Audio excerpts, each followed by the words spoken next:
Hello and welcome. You're watching Breakfast News on Rajya TV. I'm Rajat Kane. Let's have a look at the top headlines. India poised to regain tag of fastest growing major economies of the world to overtake China's International Monetary Fund forecast growth rate of 7.3% for 2018 and 7.4% for 2019. China projected to grow at 6.6% in the year 2018 and 6.2% in 2019.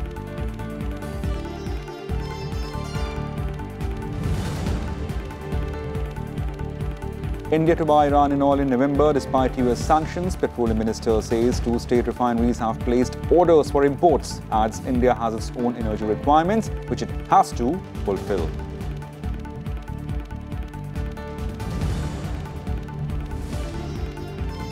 Prime Minister's office seeks comprehensive report from the Health Ministry on the outbreak of Zika virus. 22 people test positive for infection in Jaipur.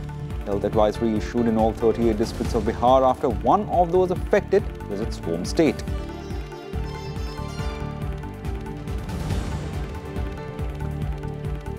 Google to shut down its social networking site Google+. Company says technical glitch has compromised accounts and personal information of over 5 lakh of its users.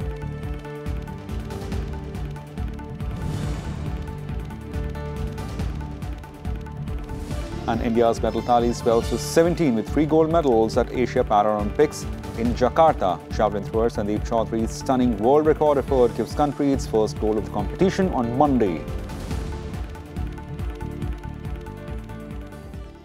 Now news in details. In a good news, the International Monetary Fund has forecast a growth rate of 7.3% for India in the current year of 2018 and 7.4% in the subsequent year 2019. In 2017, India had clocked 6.7% growth rate. The world body said the acceleration in growth figures reflected a rebound from transitory shocks with strengthening investment and robust private consumption.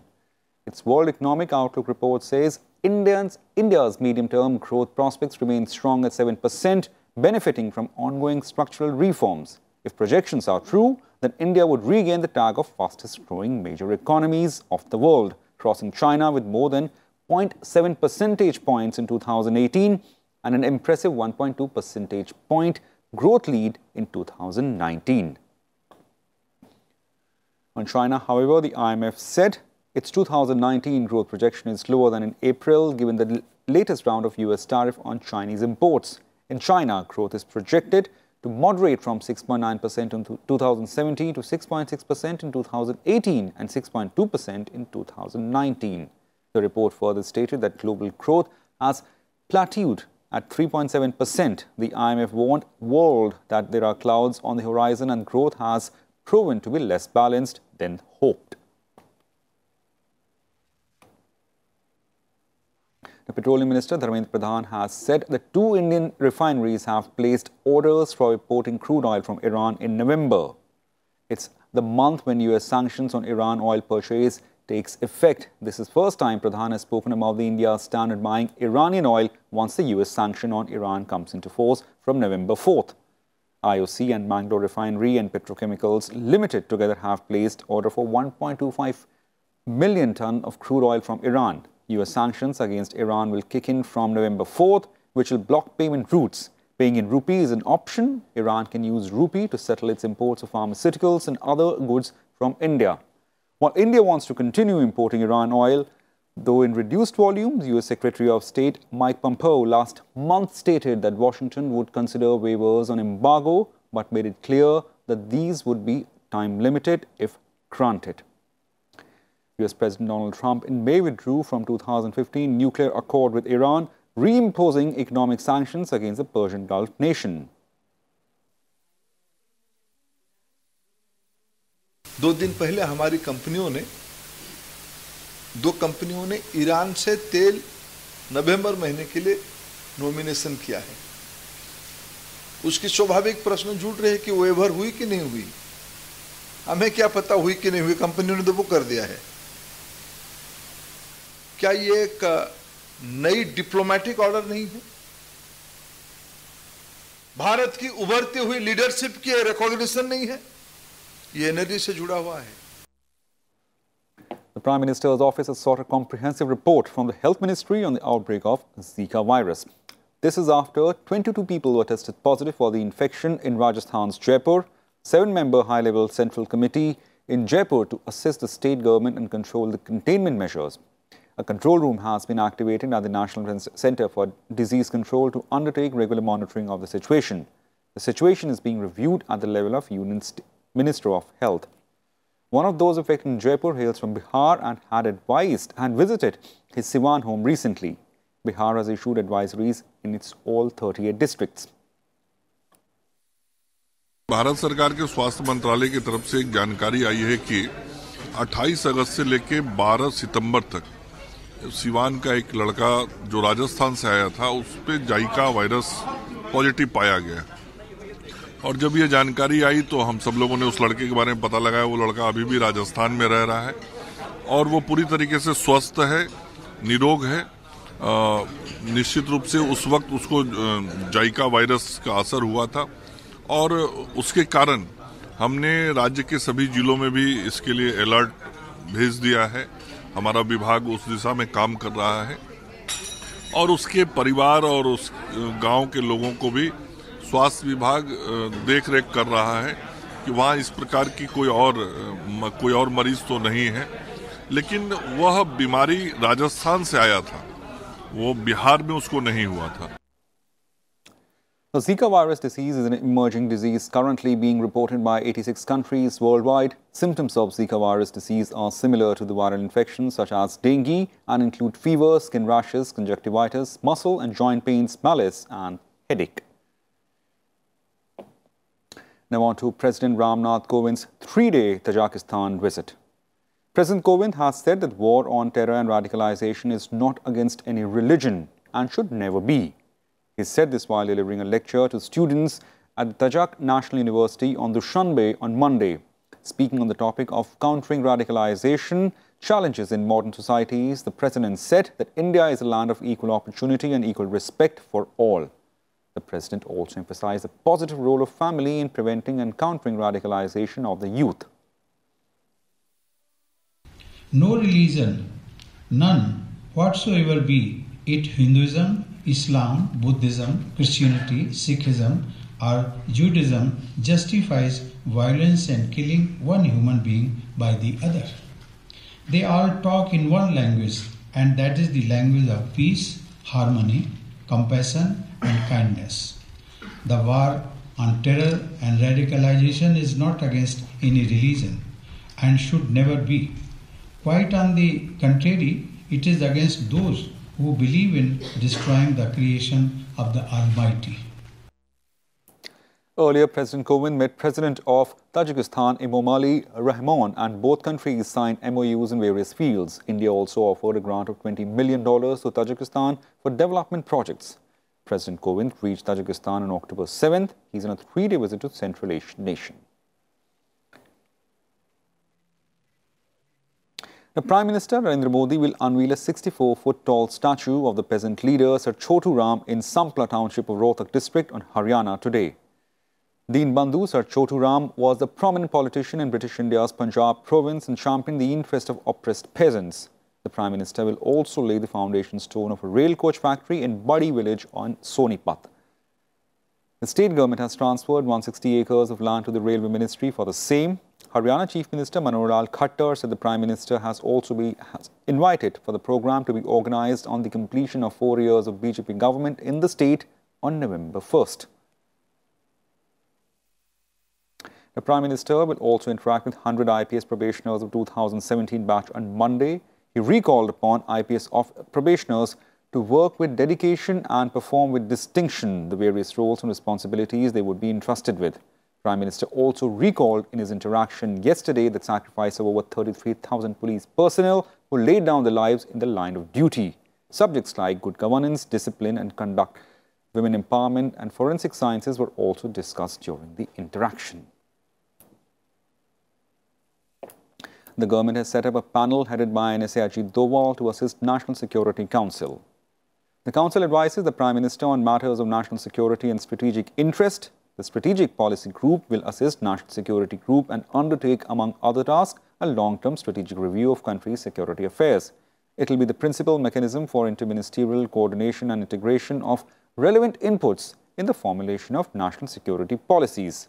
The SPG will be chaired by National Security Advisor Doval and its members, which include Niti Aayog Vice Chairman, the Cabinet Secretary, the Chief of 3 Defence Services, the RBI Governor, the Foreign Secretary, the Home Secretary, the Finance Secretary and the Defence Secretary.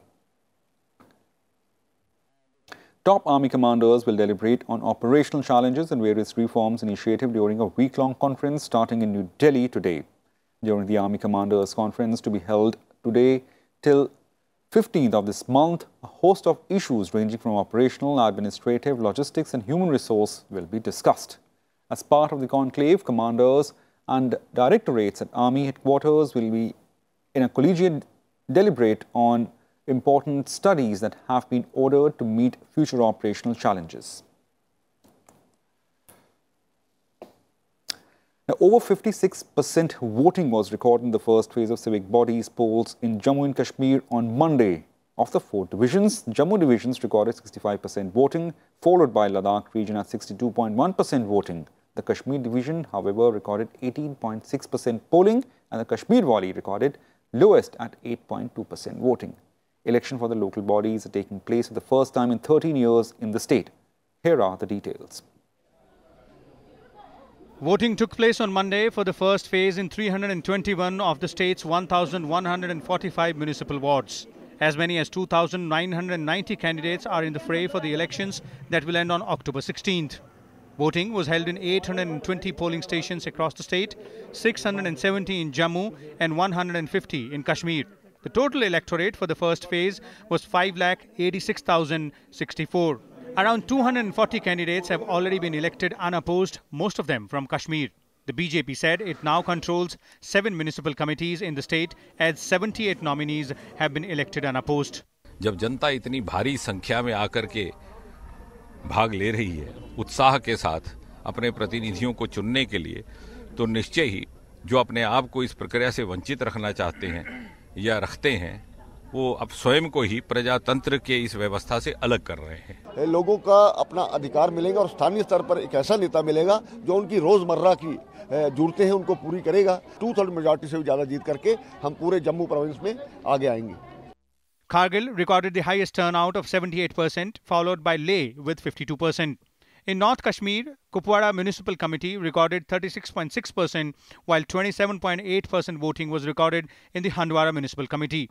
Budgam recorded 17%, while Anantnag 7.3%.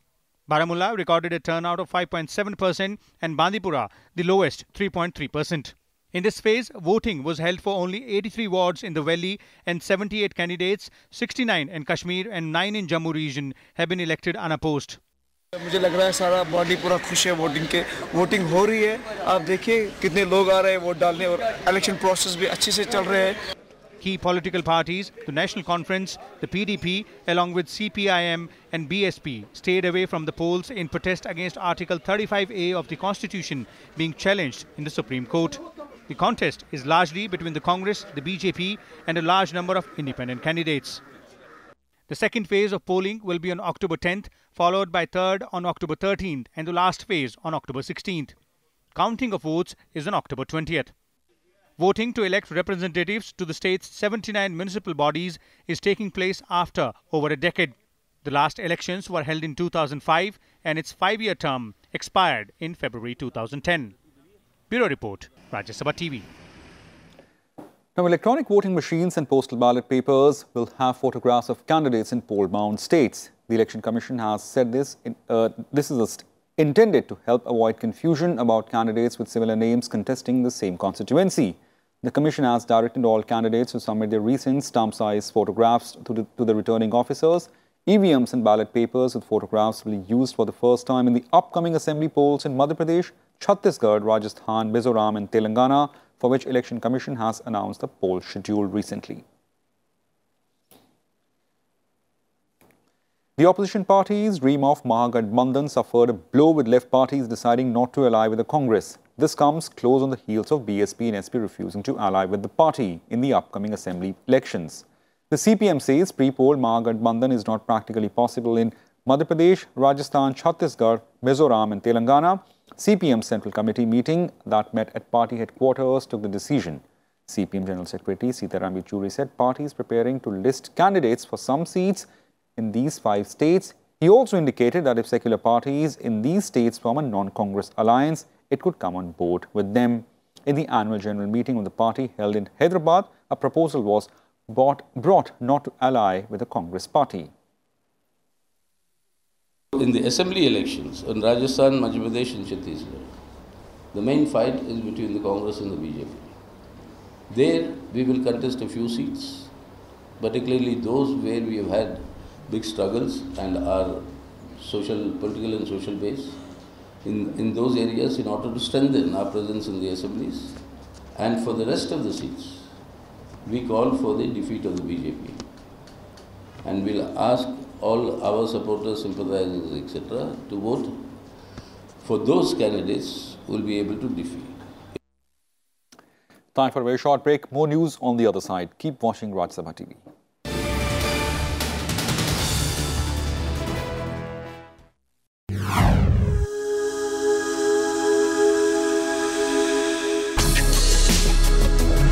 Tales that inspire.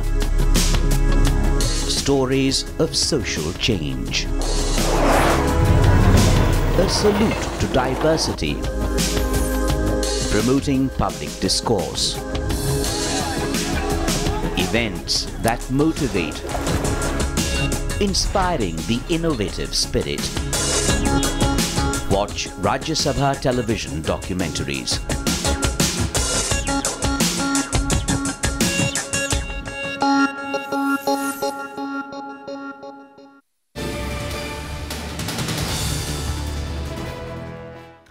Welcome back.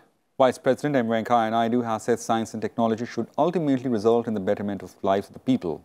Inaugurating the Diamond Jubilee celebration of NIT Warangal on Monday, the Vice President insisted that technological institutions such as the NITs should focus extensively on the innovation which leads to transformation of people's lives. The Vice President added that innovation is no longer a luxury for a country like India, but a necessity. Appreciating Warangal's smart city status, he said that smart cities should be a livable, comfortable and happy place. He expressed hope that engineers passing out of the premier institutions like NITs would use their knowledge and capabilities to solve problems related to drinking water, health, transportation and education and improve the lives of people, especially in the rural areas.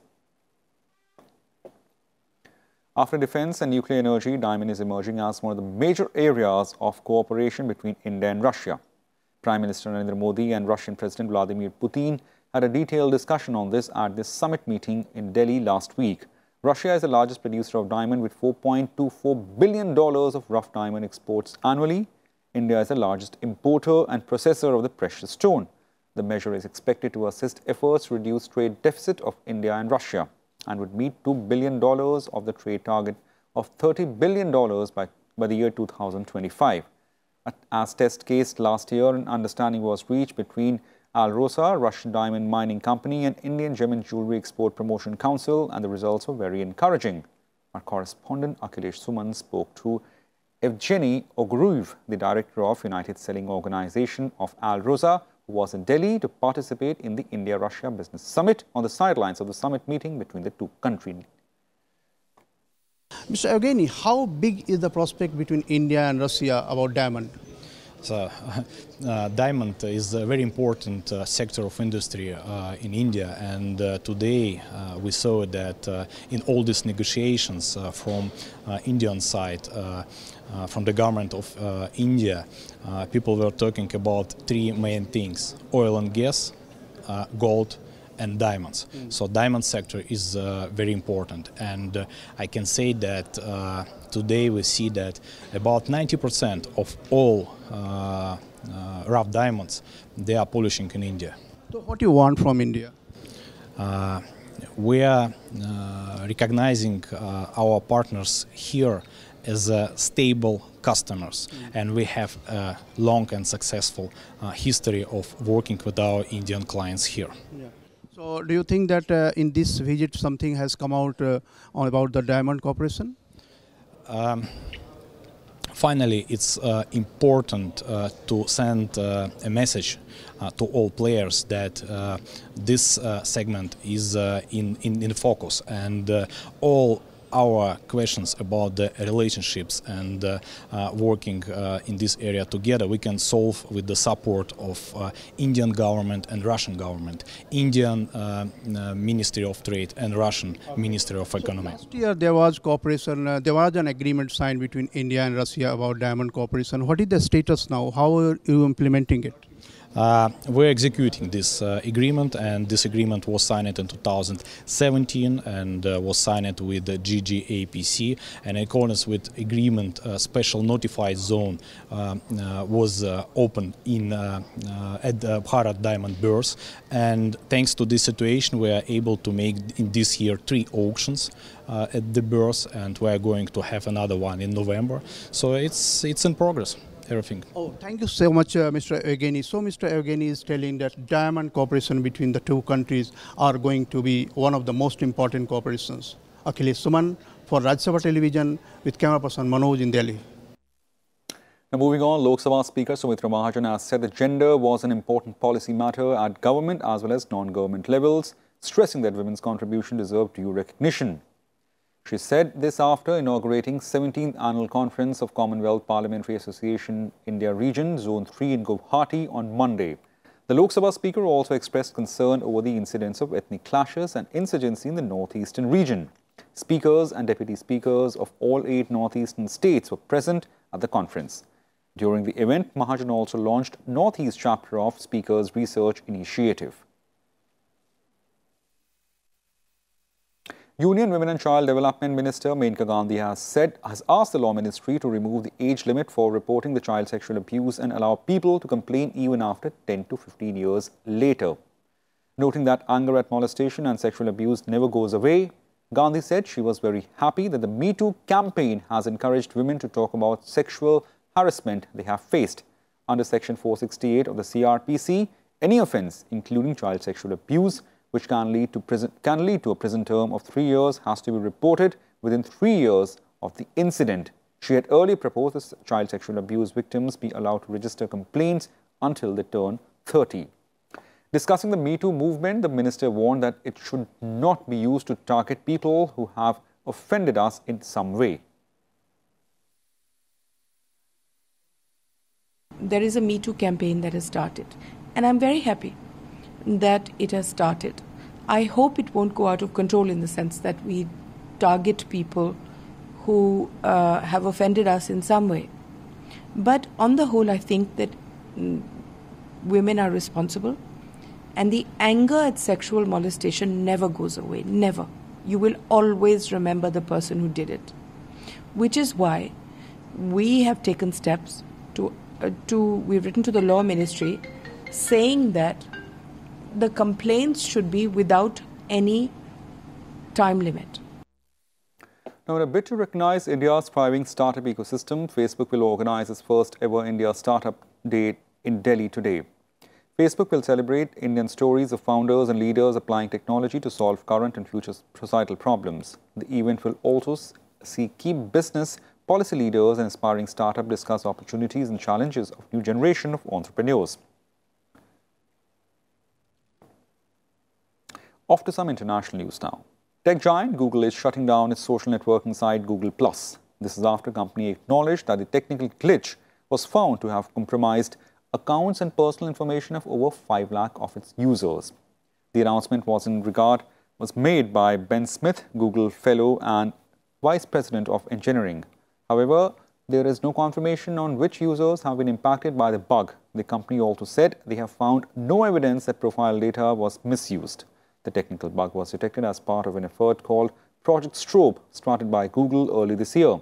The Wall Street Journal, which was the first to have reported this, said it was a software glitch in the social site gave outside developers potential access to private Google+ profile data between 2015 and March 2018, when internal investigators discovered and fixed the issue. The company has said Google+ won't be shut down immediately. It will be implemented over 10 months period slated for completion by the end of next August. Now on to some sports news. India's medal tally increased to 17 with 3 gold and 6 silver and 8 bronze at Asian Para Games in Jakarta. Javelin thrower Sandeep Chaudhary produced a stunning world record effort to seal the first gold of the competition. Sandeep finished on the top in the F42, 44, 61, 64 category with the best throw of 60.01 meters. In women's T11 1500 meters event, Raju Rakshita claimed another gold medal for India. While in swimming, Jadhav Suyesh Narayan clinched gold in men's 50 meters butterfly event. 2016 Rio Paralympic silver medalist Deepa Malik settled for bronze in women's F53-54 javelin throw with an effort of 10.15 meters. Indian cricket captain Virat Kohli and pace bowler Jasprit Bumrah retained the top spot in the latest ICC ODI rankings. Kohli led the batsman list with 884 points, while his deputy Rohit Sharma with 842 ranking points maintained the second position. The other Indian batsman in the top 10 was Shikhar Dhawan, who is placed 5th in the list with 802 points. Among the bowlers, Jasprit Bumrah with 797 points was on the top, while left-arm wrist spinner Kuldeep Yadav with 700 points is third on the list. In the team ranking, India currently placed second with 122 points behind England's 127. Weightlifter Jarmeel Lal Ringwa won India's maiden gold medal at the Youth Olympics in Buenos Aires. Lan Rinunga claimed the top honour in the men's 62 kg. He lifted a total of 274 kgs to finish on the top, while Turkey's Topta Scanner won the silver medal by lifting 263 kg. In women's 10-meter air rifle event, ace shooter Mehuli Ghosh won silver medal. Mehuli shot 9.1 meters in the final shot to claim the silver with total 248 points, while Denmark's Stephanie Groundsøy clinched the gold with a total score of 248.7. Now, India will face Japan in the third match of Sultan of Johor Junior Men's Hockey Tournament in Malaysia today. Earlier on Monday, India beat New Zealand 7-1. Shilanand Nakra scored 2 goals for India to help the Indian side beat New Zealand. India starting its campaign by beating host Malaysia 2-1 in the hard-fought encounter. India are so far unbeaten in the tournament, and with 2 wins in the 2 games, India is at the top of the table with 6 points. That's it for now in Breakfast News. Keep watching Rajya Sabha TV for more news. Thank you.